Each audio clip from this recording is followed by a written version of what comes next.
Assalamualaikum warahmatullahi wabarakatuh.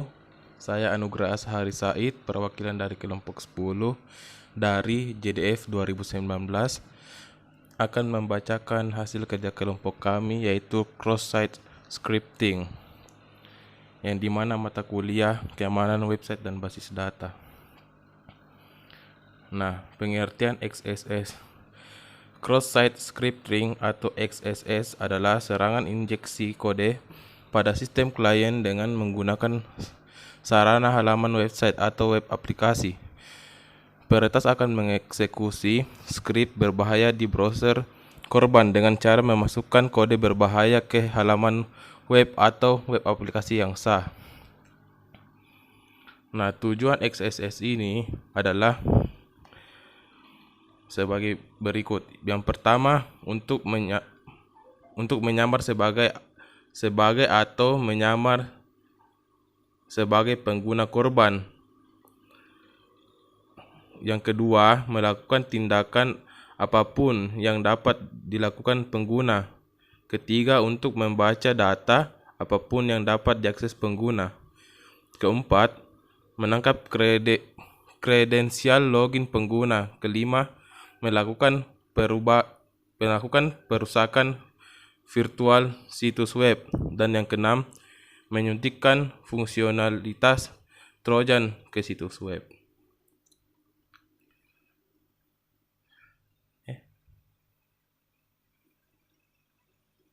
Nah, jenis serangan XSS ini ada dua, yaitu stored XSS atau persistent XSS dan reflected XSS atau non-precedence. Nah, yang pertama, stored XSS merupakan jenis XSS yang paling merusak, dan stored XSS skrip jahat yang disuntikkan akan disimpan secara permanen di server target, seperti database, forum pesan, visitor log, dan lain-lainnya.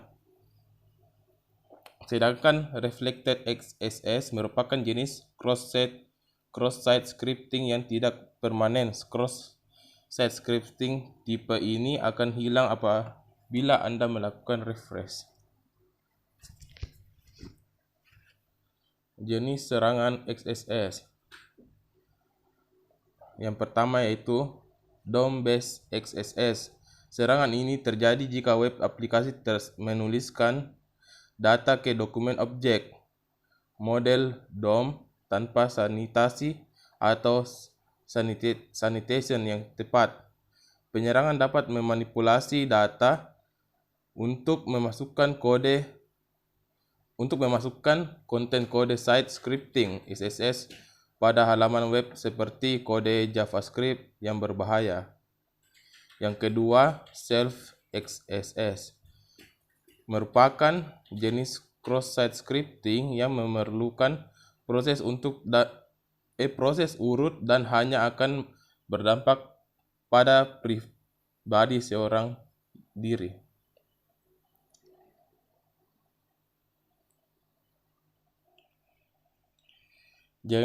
Jenis serangan XSS sendiri yaitu blind XSS adalah keterangan dari cross-site scripting yang hacker sendiri sebenarnya tidak mengetahui kemana dan siapa pilot tersebut akan mereka terima. Hal ini terjadi karena pilot yang digunakan dikirim ke sistem dan hanya bisa dibaca oleh beberapa orang yang khusus.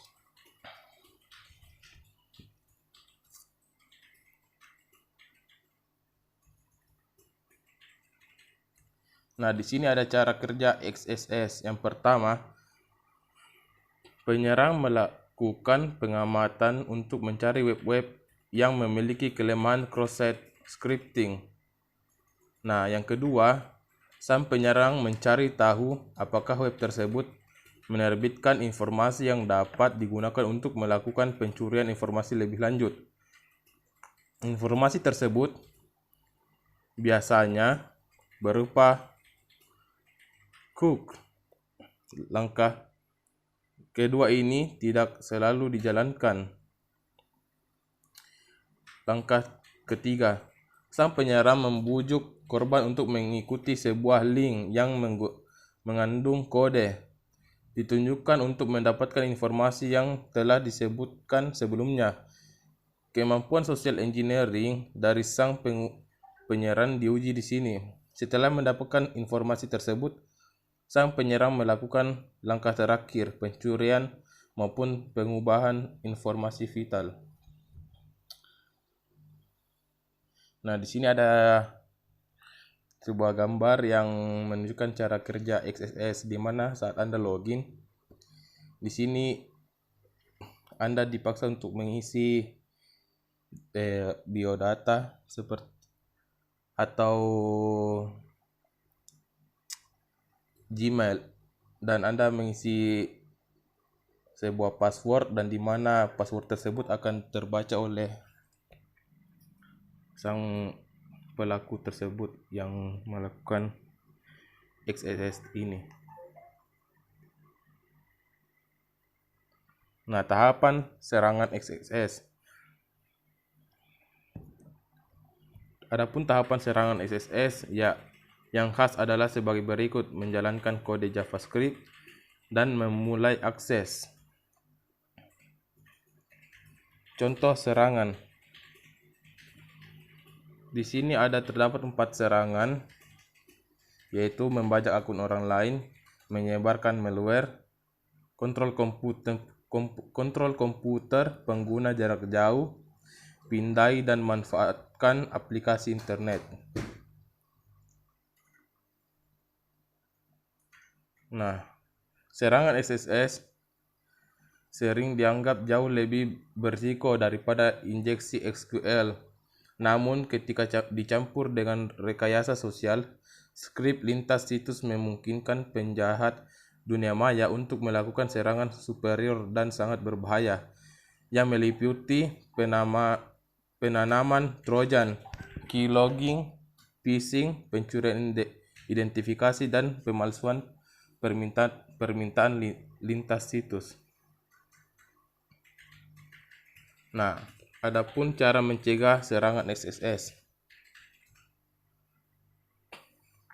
Secara umum, mencegah kerentanan XSS secara efektif cenderung melibatkan kombinasi langkah-langkah tersebut. Yang pertama, saling input pada saat masuk, encode data pada output, gunakan judul respons yang sesuai, dan kebijakan keamanan konten. Ya, terima kasih. Mungkin itu saja yang bisa saya sampaikan. Kurang dari lebihnya mohon dimaafkan. Wabillahi taufik wal hidayah. Wassalamualaikum warahmatullahi wabarakatuh.